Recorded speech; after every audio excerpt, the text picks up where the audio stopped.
Monetary benefit ना आने दे। खैर, तो मैं सभी दर्शकों से निवेदन करूंगा कि जितना भी राइट विंग है उसको सपोर्ट कीजिए, सिर्फ कुमार भाई को सपोर्ट मत कीजिए। राइट विंग की जो भी आवाजें हैं उनको सपोर्ट कीजिए, उनके चैनल्स को ज्यादा से ज्यादा प्रमोट कीजिए, लाइक कीजिए, सब्सक्राइब कीजिए, शेयर कीजिए, और यदि संभव हो तो वो सुपर चैट के माध्यम से या मेंबरशिप लेकर सपोर्ट कीजिए। हम लोग बहुत कठिन परिस्थितियों में काम कर रहे हैं। तो अब आज की बात शुरू करते हैं। कुमार भाई, क्या भैया कल मैंने सुना है कि मामा जी की बाबा से कोई मीटिंग हुई है बंद कमरे में, क्या खबर है आपके पास? देखिए, मीटिंग हुई है। शिवराज सिंह चौहान जो कि कृषि मंत्री हैं और वो कल लखनऊ में थे। लखनऊ में उनकी मुलाकातें हुई और अलग अलग प्रोग्राम में वो वहां पर मौजूद थे। लेकिन आप समझिए, बंद कमरे में केवल शिवराज सिंह चौहान और योगी आदित्यनाथ, मतलब तमाम प्रोग्राम्स के बाद, जितने भी प्रोग्राम थे उनके बाद बंद कमरे में योगी आदित्यनाथ और शिवराज सिंह चौहान तकरीबन 1 घंटे उनके बीच बातचीत हुई, जिसको लेकर मीडिया को ब्रीफिंग नहीं है, जिसको लेकर कोई बोल नहीं रहा और जिसको लेकर खबर भी नहीं है। मतलब अगर खबर इस बात को लेकर है कि शिवराज सिंह चौहान वहां पहुंचे थे, शिवराज सिंह चौहान की मीटिंग हुई थी और शिवराज सिंह चौहान क्योंकि कृषि मंत्री हैं और उन्होंने बेहतर काम किया है। देखिए, मध्य प्रदेश का आटा, अनाज, मुझे लगता है कि मध्य प्रदेश अभी उत्तर प्रदेश, पंजाब, हरियाणा से भी बेहतर अनाज उत्पन्न कर रहा है और खासतौर से गेहूं सबसे बढ़िया। अगर एमपी का आटा क्यों कहते हैं हम लोग, जब मानते हैं तो एमपी का आटा क्यों, क्योंकि उसमें कीटनाशक कम होते हैं और वो बेहतर आटा होता है। तो जो काम शिवराज सिंह चौहान के मत्थे दिया गया है, कृषि मंत्रालय को लेकर वो बातचीत कर रहे हैं। और खास बात यह है कि ये मीटिंग तो सब पहले से थी, यानी कि कृषि मंत्रालय और उत्तर प्रदेश सरकार के बीच जो एक प्रोग्राम होना था वो पहले से था। लेकिन शिवराज सिंह चौहान वो प्रोग्राम अटेंड करके और मिल मिलाकर निकले नहीं, तुरंत दिल्ली के लिए या फिर विदिशा के लिए निकले नहीं। सोमवार से आपको पता है कि बजट भी है, बजट का भी सत्र है, सारी चीजें हैं, लेकिन वो निकले नहीं, वो वही रहे। और 1 घंटे बंद कमरे में शिवराज सिंह चौहान और योगी आदित्यनाथ के बीच मीटिंग हुई। 2 कयास लगाए जा रहे हैं। एक कयास, क्या दिल्ली के मैसेंजर बॉय हैं शिवराज सिंह चौहान? क्या दिल्ली की बातें पहुंचाने के लिए आए थे? क्या दिल्ली की बात को कन्वे करने के लिए शिवराज सिंह चौहान आए थे योगी के द्वारे? या दूसरा महत्वपूर्ण, क्या शिवराज सिंह चौहान ये बोलने आए थे 1 घंटे की मीटिंग में कि भाई तुम सही कर रहे हो, इन लोगों ने जिस तरीके से मेरे साथ किया, यानी कि मैंने लगातार चुनाव जीत कर दिया और पिछला चुनाव भी जिता कर दिया, शिवराज सिंह चौहान की जो योजनाएं हैं उसके कारण मध्य प्रदेश बहुत बेहतर तरीके से बीजेपी जीती। लेकिन इन लोगों ने जो मेरे साथ किया, यानी कि मुझे उठाकर, क्योंकि मैं देखिए, मास लीडर शिवराज सिंह चौहान है, योगी से बड़े नहीं है लेकिन मध्य प्रदेश में मास लीडर शिवराज सिंह चौहान है। वो अपना चुनाव 8-9 लाख वोटों से जीतते हैं और बेहतर तरीके से काम करते हैं। तो अब सवाल ये है कि शिवराज सिंह चौहान ने सीधे तौर पर कह दिया कि भाई जिस रूट से या जिस तरीके से तुम चल रहे हो वैसे चलो, दिल्ली से डरने की जरूरत नहीं है, गुज्जू भाइयों से डरने की जरूरत नहीं। लेकिन मुझे लगता है कि एक एक बात भी शिवराज सिंह चौहान ने बेहतर तरीके से योगी आदित्यनाथ को कही होगी।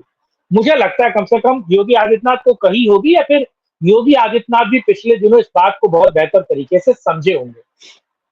एक, पार्टी के कार्यकर्ताओं की और पार्टी के मंत्रियों की जितनी अनदेखी पिछली सरकार इस सरकार में हुई है, मुझे लगता है कभी नहीं हुई है। मैं आपको एक ऐसी खबर बताता हूं, अब मैं उनका नाम पूरा नहीं लूंगा, ये ध्यान रखिएगा। मैं आपको ऐसी खबर बताता हूं जो आपको सोशल मीडिया पे नहीं मिलेगी, लेकिन ये है। पार्टी के उत्तर प्रदेश के एक प्रवक्ता हैं, अलग अलग टीवी चैनलों में बैठते हैं, प्रवक्ता है, बड़ा कद है उनका, ठीक। मैं भी उनके साथ अलग अलग चैनल पे एज अ सीनियर जर्नलिस्ट बैठता हूँ, वो भी बैठते हैं, आप समझिए। वो आते हैं लखनऊ परिवार के साथ, लखनऊ आते हैं, लखनऊ के रहने वाले वो पूर्वांचल के हैं, त्रिपाठी जी, अब नाम आगे का नहीं बताऊंगा, ठीक। तो वो रहने वाले पूर्वांचल के हैं, वो आते हैं लखनऊ और लखनऊ में अपनी गाड़ी में बैठ के परिवार के साथ एयरपोर्ट से निकलते हैं। उनके साथ पुलिस बदतमीजी करती है, हाथापाई की नौबत आ जाती है। वो तुरंत उनको एसपी को बताते हैं, उनको बताते हैं, पुलिस वालों को बताते हैं कि मैं राष्ट्रीय प्रवक्ता हूँ, ये प्रवक्ता, सारा कुछ, सब कुछ होता है। लेकिन उस व्यक्ति की सुनी नहीं जाती है। वो व्यक्ति मजबूरी में योगी आदित्यनाथ को चिट्ठी लिखता है और सेंट्रल कमांड को चिट्ठी लिखता है दिल्ली को। और वो व्यक्ति इतना खिसिया जाता है, आजकल टीवी चैनल पर नहीं बैठ रहा, वो प्रवक्ता है और अच्छा प्रवक्ता है, पार्टी को डिफेंड करता है। वो आजकल टीवी चैनल पर नहीं बैठता और चिट्ठी लिखता है दोनों लोगों को, और अपने पार्टी से बीजेपी का झंडा तक उतार कर फेंक दिया है वो। ठीक ऐसे लोगों के साथ जो पार्टी को डिफेंड कर रहे हैं, उन लोगों के साथ ऐसा कुछ हो रहा है, ये मैसेज जाना बहुत जरूरी है। ये जो पुलिस वालों को आ रहा हूं मैं, पुलिस वालों को जो खुली छूट दे दी थी, जिसमें वो आम आदमी को भी, पार्टी के लोगों को भी, मंत्रियों को भी, सबको दबा रहे हैं, शट डाउन कर रहे हैं, उनको मान नहीं रहे, उनकी कोई औकात नहीं है। कहीं ना कहीं ये बात योगी तक पहुंची, और शिवराज बहुत अच्छा सामंजस्य करते थे, पार्टी को भी, सत्ता को भी, संगठन को भी बनाकर रखते थे। कोई उनसे मायूस, उदास नहीं होता था, सबके हाथ में थोड़ी बहुत शक्तियां थी। जी। ये बताइए, आपको मालूम है मैं I don't take things lying down. कोई कुछ भी कहेगा और मैं ऐसे ऐसे गर्दन हिलाऊंगा, मेरा ये स्वभाव नहीं है। पार्टी प्रवक्ता हैं, एयरपोर्ट से उतरे, गाड़ी पे काली पन्नी शीशे पे चिपकी हुई थी और पार्टी का झंडा लगा के चल रहे थे। पहली बात तो पार्टी गाड़ी पर कमल का फूल लगाकर चलने वाले कौन लोग होते हैं? समाजवादी पार्टी के गुंडे, ठेकेदार, साइकिल की वो लगा के चलते थे सिर्फ पब्लिक पे धौंस जमाने के लिए। सुनिए, जो भी आदमी समाज में 4 नाल राइफल लेके चलता है वो क्या होता है? वो लोगों को बताता है कि हम गुंडा हैं। आखिर कौन लोग 4 नाल राइफल लेके चलते हैं सरेआम? उस लोगों को जो ये बताना चाहते हैं कि मैं गुंडा हूं, देखो मेरे साथ 4 नाल राइफल है। गांव में ये दृश्य अक्सर देखने को मिलता है। कौन लोग पार्टी का झंडा कमल का वो अपनी कार पे, आपके पास है कार, स्कूटर है, मेट्रो में चलते हैं तो अपने ऊपर एक कमल का फूल का बल्ला लगा के चलते हैं कि नहीं? आप भी तो पार्टी को डिफेंड करते हैं, क्यों नहीं करते? मैं तो पत्रकार हूं, मैं तो किसी पार्टी का हूं ही नहीं। अरे तो मैं तो राष्ट्रवादी हूं। प्रवक्ता भी पत्रकार है, चलिए ठीक है, जो भी है। खैर, एक बात बताइए। और दूसरी बात है, ट्रैफिक पुलिस के सिपाही ने, इंस्पेक्टर ने रोक लिया और आपको टोका कि भैया ये काली पन्नी क्यों लगाए हो, इस पे ऐसी कौन सी बदतमीजी कर दी? अच्छा, क्या आपको वाकई लगता है कि यूपी पुलिस या दुनिया की कोई भी पुलिस इतनी बदतमीज है कि सड़क पर चलते हुए एक आदमी को रोकेगी और उसको उलट के मारने लगेगी, बदतमीजी करने लगेगी, कपड़ा फाड़ देगी? जी नहीं। जब तक अच्छा, आपके साथ कभी पुलिस ने बदतमीजी किया? मैं 60 साल का हो गया, मेरे साथ आज तक नहीं किया, क्योंकि मैंने भी कभी पुलिस से बदतमीजी नहीं किया। मैंने कभी पुलिस को धौंस नहीं दिखाया। मैंने कभी अपने फोन में नेताओं का फोटो नहीं दिखाया कि मैं फलनवा चचा हमारे विधायक हैं, जैसे कनपुरिया सब करते हैं। सुनिए, अब हम आज आपने आज इस पूरी चर्चा का विमर्श दूसरी ओर मोड़ दिया। पार्टी का, सत्ता दल के होने का धौंस दिखाया होगा उस आदमी ने। और एक बात बताइए ना, एक पुलिस वाला, आप चाहे जितने बड़े आदमी हैं, एक पुलिस वाला आपको रोक के आपकी गाड़ी की यदि तलाशी ले रहा है या आपसे कोई बात कर रहा है, तो वो आपसे बदतमीजी क्यों करेगा यदि आप उससे इज्जत से पेश आएंगे? उसके काम में अच्छा, वो तो उसको किस लिए नियुक्त किया गया है, आप बताइए? इसलिए नियुक्त किया गया कि वह अपना काम करे। और ये सारा काली पन्नी क्यों हटवाई जाती है? आतंकवादी लगा के चलते हैं, अलाउड नहीं है।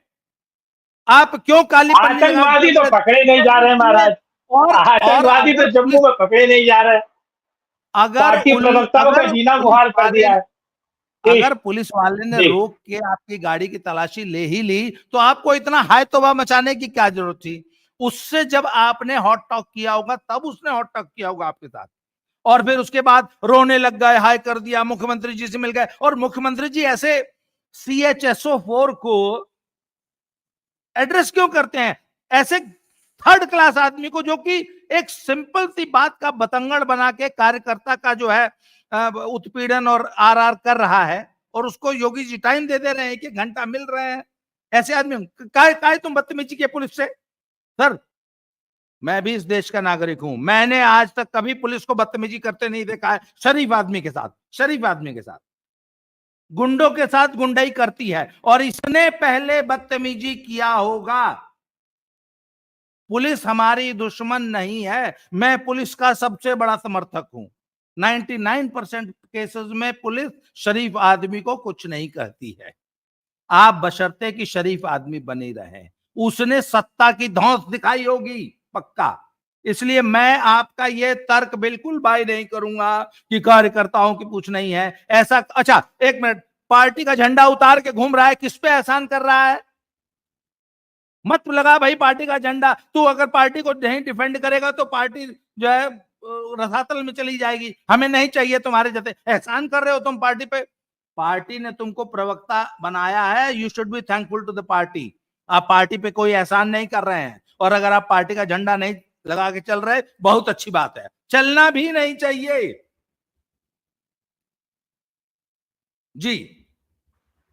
आपको नहीं लगता कि अफसर जो है वो निरंकुश हो गए उत्तर प्रदेश के? अफसर नहीं, साहिल बिल्कुल है नहीं है। बीजेपी में। अच्छा, तो मुझे बताइए ये पंतनगर पर और बाकी जगह पर लाल निशान किस लोगों ने लगाया, और क्यों योगी आदित्यनाथ ने कहा कि जिन लोगों ने इस काम को किया है उस पर कार्रवाई होगी? बिना पूछे योगी की छवि। अच्छा ये सब भी छोड़िए, ये सब भी छोड़िए, क्या विधायक योगी आदित्यनाथ से प्रसन्न है? अगर प्रसन्न होते तो 100 विधायक विधानसभा के अंदर ही बैठकर, विधायक 100 को तो सिर्फ विधायक अंदर ही बैठकर धरना प्रदर्शन क्यों करते? ये विधायक को सिर्फ दलाली चाहिए, ठेका पट्टा ठेकेदारी चाहिए कार्यकर्ताओं के। उनको उनको अपने कार्यकाल में 10, 20, 50, 100 करोड़ रुपया कमाना है। अगर योगी जी वो पैसा संटू भंटू यादव की तरह, जैसे संटू भंटू यादव का जो संगठन था समाजवादी पार्टी में, तो पार्टी और सरकार इस बात को एसरटेन करती थी कि हर संटू भंटू यादव नामक कार्यकर्ता को या जो भी है उसको 5, 10, 20, 50 करोड़ कमवा दिया जाए, और अखिलेश यादव ने कमवाया था। वही कल्चर ये विधायक जी लोग इस पार्टी में भी लाना चाहते हैं, और बाई चांस इस पार्टी में अभी वो कल्चर नहीं आया है कि पार्टी जो है विधायकों को और कार्यकर्ताओं को छूट दे दे कि जैसे मर्जी लूटो खाओ। जैसे आम आदमी पार्टी, आपको मालूम है आम आदमी पार्टी में बाकायदा कार्यकर्ता को वेतन दिया जा रहा है। आपको मालूम है आम आदमी पार्टी के हर कार्यकर्ता को महीने में 1,50,000 रुपए कमाने का जुगाड़ करती है आम आदमी पार्टी। यह सिस्टम है उनका। आप चाहते हैं ऐसी पार्टी बन जाए? मैंने वीडियो बनाई है, मैंने बहुत वीडियो बनाई, लेकिन एक बार बताइए, मुझे बताइए, कोई आदमी को पुलिस ने जबरिया पकड़ लिया, ये किसी मामले में पकड़ लिया, मुझे बताइए, किसी मामले में बहुत पुलिस करती है, आप ये समझिए, बहुत मामलों में पुलिस बेमतलब कभी पकड़ लेती है, शक के बिना पर पकड़ लेती है, और वो विधायक जो है वो पुलिस का वो एसएचओ के पास ना जा पाए, एसएचओ उसका फोन ना उठाए, तो कौन उसको वोट देगा? आप ये समझिए, आम आदमी, आम कार्यकर्ता जब पुलिस के पास एफआईआर नहीं लिखवा पाते, उनकी गाड़ी चोरी हो जाए, आप मुझे सुनिए, वो गाड़ी चोरी हो जाए, 4 दिन गाड़ी चोरी हो जाए, वो जाकर एफआईआर नहीं लिखवा पा रहा, विधायक के विधायक नहीं जा रहा। दूसरी चीज सुनिए, पुलिस वाले ने घूस मांगा कि पैसा दो साला तब तुम्हारा एफआईआर लिखेंगे, उसने विधायक को बताया, विधायक ने एसएचओ को कहा, एसएचओ ने कहा जाओ हमारा जो उखाड़ना उखाड़ लो। वो एसपी के पास गया विधायक, एसपी ने लतिया के गरिया के उसको भगा दिया। वो एसपी ऑफिस के बाहर विधायक बैठ गए धरने पर। ये बीजेपी का विधायक एसपी ऑफिस के बाहर धरने में बैठ गया। यानी कि चलिए मैं मानता हूं कि 420 ही ना करे, वो ठेका लेने गया था, पट्टा लेने गया था, या कोई काम करवाने गया था, वो तो एफआईआर लिखवाने गया था, भैया किसकी गाड़ी चोरी हो गई, इसका कुछ हो ही नहीं रहा है, अपराध निरंकुश हो रहा है। देखिए अपराध पर काम किया पुलिस ने, इसमें कोई दो राय नहीं, लेकिन मैं उन फ्रिंज एलिमेंट की बात कर रहा हूँ, पुलिस वालों की बात कर रहा हूँ जो आम काम भी नहीं कर पाते। मुझे बताइए, मैं किसी विधायक को वोट क्यों दूं अगर वो मेरा एफआईआर भी ना लिखवा पाए? सत्ता की दलाली करने वाले दूध के धुले नहीं हैं, दूध के धुले ये भी नहीं, पुलिस भी दूध की धुली नहीं है, पर ये सत्ता के दलाल भी दूध के धुले नहीं हैं। ना इनको फ्री हैंड देने की जरूरत है, ना उनको फ्री हैंड देने की जरूरत है, दोनों पर लगाम लगाने की जरूरत है।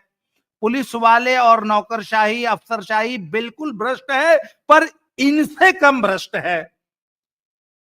ये जो आपके जितने विधायक और ये सब मंत्री जी लोग हैं ना, ये जो है ना, ये उनसे जौ भर भी भ्रष्टाचार में, दलाली में, देश को लूट के खाने में, समाज को लूटने में एक रत्ती भर भी पीछे नहीं है। वो नागनाथ है, ये सांपनाथ है। दोनों को नियंत्रण में रखने की जरूरत है। इनको जैसे नियंत्रण में रखा है वैसे ही रखिए। आप सिर्फ नौकरशाही और अफसरशाही और आपके पुलिस को निरंकुश होने से, और उनके बहुत ज्यादा भ्रष्टाचार है, मैं मानता हूं, नौकरशाही, अफसरशाही और पुलिस में, उसको कंट्रोल कीजिए, परंतु इनको खुला मत छोड़िए, नहीं तो ये भी जनता दोनों तरफ से पिसेगी। जनता दोनों तरफ से पिसेगी। अभी कम से कम एक ही तरफ से पिस रही है। इनको खुला छोड़ देंगे तो नौकरशाही तो नहीं सुधरेगी, आपसे नहीं सुधर रही है, उसको सुधार लीजिए, पर इनको खुला मत छोड़िए। ये भी भेड़िए हैं। मैं सिर्फ भाजपा के उसकी बात नहीं कर रहा हूं, पॉलिटिकल सिस्टम की, पूरा का पूरा पॉलिटिकल सिस्टम। हम तो आम आदमी पार्टी ने यही वादा किया था ना कि हम दुनिया के सबसे ईमानदार हैं, वो तो सबसे बड़े भेड़िए निकले। जी, अब वापस आइए। अरे आप तो आपने सब गुड़ गोबर कर दिया। आइए शिवराज जी और योगी जी। 100 से ज्यादा विधायक नहीं, इसी पर हो जाए, विधानसभा में धरने पर बैठते हैं, और आपको लगता है उत्तर प्रदेश में तमाम जितने भी ठेका पट्टा दलाली दे रहे हैं क्या? सुनिए, मैं कल्याण सिंह को यहाँ कोट करना चाहूंगा, मैं यहाँ कल्याण सिंह को कोट करना चाहूंगा, ध्यान रखिएगा। ये जितने बैठे हैं, ठेका पट्टा दलाली, ट्रांसफर, पोस्टिंग में, हर चीज में कमीशन खाने को नहीं मिल रहा है, इसलिए परेशान है। आपको मालूम है, एक प्लम पोस्टिंग कराने का 25-50 लाख, 1 करोड़ रुपया तक ये सब लेते हैं, ये सिस्टम लेता है। अगर आपको प्लम तो अभी नहीं चल रहा है, अभी नहीं चल रहा है, अभी नहीं चल रहा है। एक सीएमओ की पोस्टिंग का रेट अभी लखनऊ में गंगा बह रही है क्या? आपको लगता है, आपको लगता है लखनऊ में गंगा बह रही है? हाँ ठीक है, मैं मान रहा हूं, 5 कालीदास मार्ग से गंगा, 5 कालीदास से गंगा बह रही है क्या? ठीक सर, मैंने मान लिया कुछ लोग करप्शन कर रहे होंगे, पर ये भी इक्वली करप्ट है। इनको नहीं खाने को मिल रहा है, इसलिए धरना दे रहे हैं।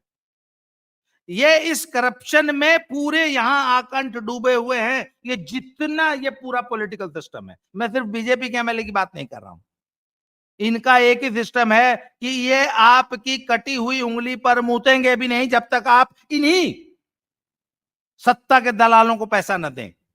इसलिए मैं ये तर्क बिल्कुल सुनने को तैयार नहीं हूं। इनको कहते हैं कि हमको लूटने खाने दो, जैसा अखिलेश के और कांग्रेस के जमाने में वहां के विधायक लूट के लाल हो जाते हैं। 5 साल के कार्यकाल में कम से कम 100 करोड़ रुपया बनाते हैं। ये सब, इन सब को दिक्कत है, ये सब पैसा नहीं कमा पा रहा है। नहीं ठीक है, ये मैं मान लेता हूँ। अब बड़ा विषय ये, अब मुझे बताइए, क्या आपको लगता है अफसरशाही ठीक है? मैं कल्याण सिंह को कोट नहीं है, बिल्कुल कल्याण सिंह, हाँ बिल्कुल गलत है अफसरशाही, उसको कंट्रोल कीजिए, पर इन भेड़ियों को भी खुला मत छोड़ दीजिए। इनके दबाव में आने की जरूरत नहीं है। ठीक है। आपको पता है कल्याण सिंह जो है वो उस बात को कहते थे कि देखिए मैं काम करवाता हूं अफसरों से और अफसरों को टाइट करके रखता हूं, लेकिन जमीन पर क्या चल रहा है ये मैं अपने मंत्रियों से, विधायकों से, कार्यकर्ताओं से पूछता हूं। ठीक, आप समझ रहे हैं? यानी कि ये जो अफसर अभी नंगा नाच कर रहे हैं, ये अफसर बेहतर तरीके से मुख्यमंत्री से चीजें नहीं पहुंचा रहे, योगी आदित्यनाथ से जमीनी सच्चाई नहीं बता रहे थे। मुझे बताइए, योगी आदित्यनाथ के कान के पीछे ही कान काटा ना, उन्होंने जाकर पंतनगर और तमाम जगह पर लाल निशान लगा दिया ना। अब जब सोशल मीडिया में हाय हल्ला बचा और योगी आदित्यनाथ के मीडिया जो देखते हैं मैनेजमेंट, मृत्युंजय, उसने जाकर बताया, तब योगी आदित्यनाथ तो उन लोगों को बुलाया कि भैया इन लोगों को बुलाओ, और उन्होंने वो मीटिंग कराई। तो अब यहाँ बंटा कौन बैठा रहा था, यहाँ लुटिया कौन डुबा रहा था? वही अफसर ना, जो पिछले 7-8 सालों में योगी आदित्यनाथ के सर और कान बने हुए हैं। योगी आदित्यनाथ के बहुत सारे फैसलों को वो आपने उत्तर प्रदेश पुलिस को मुंह से छाए छाए छाए छाए करते हुए नहीं सुना है। देखिए, क्लीन चिट मत दीजिए, मैं उस पर नहीं जा रहा हूँ। चलिए टॉपिक पे आता हूँ। देखिए, मेरा मानना है, मैं शायद देखिए, क्योंकि आप अलग तरीके से सोचते हैं, मैं अलग तरीके से सोचता हूँ, लेकिन हम दोनों का उद्देश्य एक ही है, राष्ट्रवाद, राष्ट्रीयता और बिल्कुल। हिंदू धर्म सर्वोपरि। देखिए सर, बिल्कुल। कान जी, हाँ, मेरे लिए हाँ, राष्ट्र प्रथम है, राष्ट्र। हाँ। मैं भाजपा का पिट्ठू नहीं हूं, मैं भाजपा का हुँ, मुखपत्र नहीं हूं, मैं भाजपा का माउथ पीस नहीं हूं, मैं यहाँ भाजपा का गुणगान करने के लिए नहीं बैठा हूं। मेरे लिए राष्ट्र प्रथम है जी। मेरे लिए हिंदुत्व प्रथम है, क्योंकि अगर वही, हिंदुत्व बचा रहेगा तो अरे ही सर, राष्ट्र बचा रहेगा। हाँ, और ठीक मेरे है, लिए राष्ट्र बिल्कुल। प्रथम है। बीजेपी से हमारा कोई मतलब नहीं भाई, वो हमारे घर में आपके घर में आटा नहीं डालती है, ठीक है, नेट सर का अब रिचार्ज नहीं बताइए, करवाती है। सुनिए, हाँ, समय बहुत हो गया, हाँ, चर्चा को कंक्लूड हाँ, करेंगे। मुझे बताइए फिर क्या, ये बताइए, आपने कहा कि दिल्ली की बात पहुंचाने आए थे शिवराज मामा, हाँ। तो दिल्ली हुँ। डायरेक्ट क्यों नहीं बात कर पा रही है योगी जी से? मामा जी से के थ्रू क्यों पहुंचाएगी? Amit Shah direct direct phone बात कर हो लेंगे। चुकी है, डायरेक्ट बात हो चुकी है। और वो फिर मामा बात जी के, आप समझिए सीधे योगी की नहीं, मामा जी ने तो सीधे तौर पर ये कहा, भैया तुम सही खेल रहे हो, सही रहो और इसका मतलब आप हटक ये के रहो, कहना चाहते हैं, डरो मत। हाँ, आप ये कहना चाहते हैं कि गुजरात लॉबी के खिलाफ बीजेपी में एक लॉबी तैयार हो रही है? आग के लिए पानी का बिल्कुल। डर बने रहना चाहिए, आप ये कहना चाहते हैं आग के लिए पानी का डर बने रहना चाहिए? और बना हुआ है और बना भी रहेगा, क्योंकि देखिए, लखनऊ हो या बनारस हो या उत्तर प्रदेश के बहुत सारे क्षेत्र हो, जहां पर बहुत बड़े पैमाने पर काम हो रहा है, वहां गुज्जू लॉबी बहुत हाई हो रही है। तो उसका खामियाजा योगी आदित्यनाथ के चेहरे को भी उठाना पड़ रहा है, सरकार को भी उठाना पड़ रहा है। और कहीं ना कहीं शिवराज सिंह चौहान ने सही कहा है कि देखो, मैं तो अपना फ्रंट नहीं खोल पाया, मैं तो इस लायक नहीं था, और मैं राष्ट्रीय पटल पर नरेंद्र मोदी के बाद सेकंड नंबर पर नहीं आ पाया।